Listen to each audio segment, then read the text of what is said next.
हम लोग सीख रहे हैं फास्ट कैलकुलेशन मेथड, मतलब किसी भी चीज़ों को हम लोग फास्ट कैसे कैलकुलेट कर सकते हैं। आज जो लेकर के आए हैं आपके बीच में वो प्लस में, मतलब जैसे अगर आपको मिक्स फ्रैक्शन दिया हुआ है तो मिक्स फ्रैक्शन को आप लोग फास्ट कैसे कैलकुलेट कर सकते हैं बिना पेन पेपर का, या अगर आप पेन पेपर छूते भी हैं तो फिर भी आप अगर जनरल तरीके से करते हैं तो वहाँ पर से आपको अगर इस ट्रिक को आप जान जाएंगे, ये ट्रिक जो है मतलब बेसिक पर है, तो इस चीज़ को अगर आप समझ जाते हैं तो फिर आसानी से आप इसको कैलकुलेट कर सकेंगे। तो अब रही बात कि आप आखिर इसको क्यों सीखेंगे, तो जैसे अगर आप मैथमेटिक्स बना रहे हैं, जैसे कभी कभी आप एग्जाम्स देते हैं, जैसे एसएससी के एग्जाम्स देते हैं या रेलवे वगैरह के एग्जाम्स देते हैं, तो वहाँ पर आपको भिन्न का जो फ्रैक्शनल जो फ्रैक्शनल वाला जो एडिशन रहता है वो भी दे दिया जाता है, तो फिर उसमें कैलकुलेशन में आपको ज़्यादा समय लग जाती है।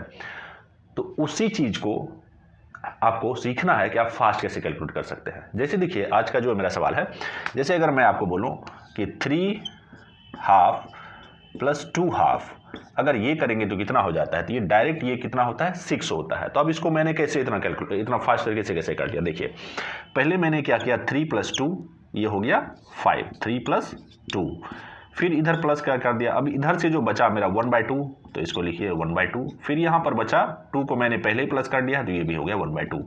अब आधा प्लस आधा कितना होता है 1 होता है, तो 3 + 2 5 + 1 मीन्स ये हो गया हमारा 6। ये था हमारा फास्ट कैलकुलेशन मेथड। अब जैसे देखिए फिर मैं आपको बताता हूँ, जैसे यहाँ पर मैं बोलूँ 6.5 + 3.5 ये कितना होगा, ये डायरेक्ट मैं लिख लेता हूँ 10। तो अब आपको पता चल गया हो कि ये फास्ट कैसे मैंने किया। तो ये था 6.5, ये 3.5 अगर ऐसा रहे तो।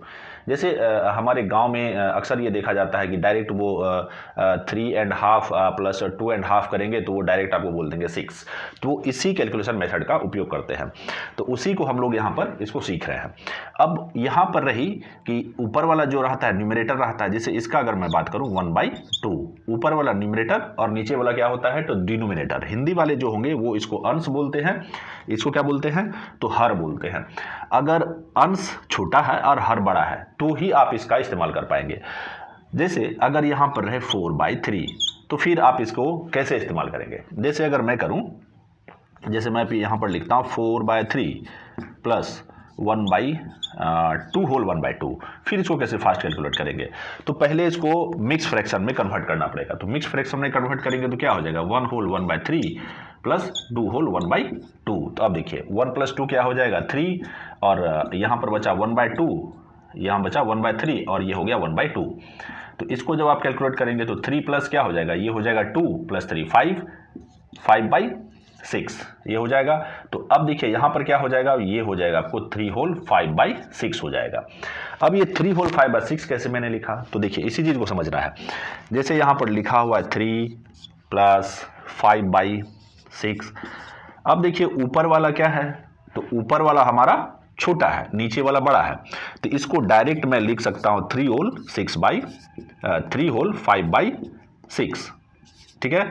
लेकिन अगर मेरा ऐसा रहता 3 + 6/5 तो फिर हम लोग इसको ऐसा नहीं लिखते, 3 होल 6/5 ऐसा नहीं लिखते, लेकिन इसको मैं लिख सकता हूँ। क्यों, आप यहाँ पर ध्यान देंगे कि ये 5/6 है, बट यहाँ पर क्या है ये 6/5 है।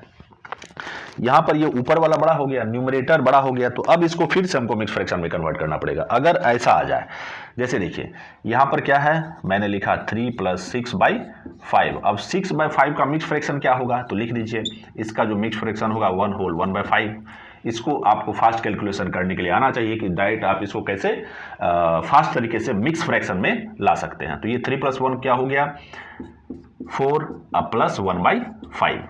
अब ये हो जाएगा आपको 4 होल 1/5। तो अगर आपका कैलकुलेशन ठीक ठाक है तो आप यहीं पर लिख देंगे, क्या आप मन में ही सोचेंगे कि 1 होल, इसमें आएगा 1 होल 1/5 मतलब 3 + 1 हो जाएगा 4, फिर 4 + 1/5 मीन्स 4 होल 1/5। तो आपको इसमें पेन पेपर का इस्तेमाल नहीं करना पड़ेगा। तो आगे फिर इसी तरीके का शॉर्ट ट्रिक्स हम लोग सीखेंगे।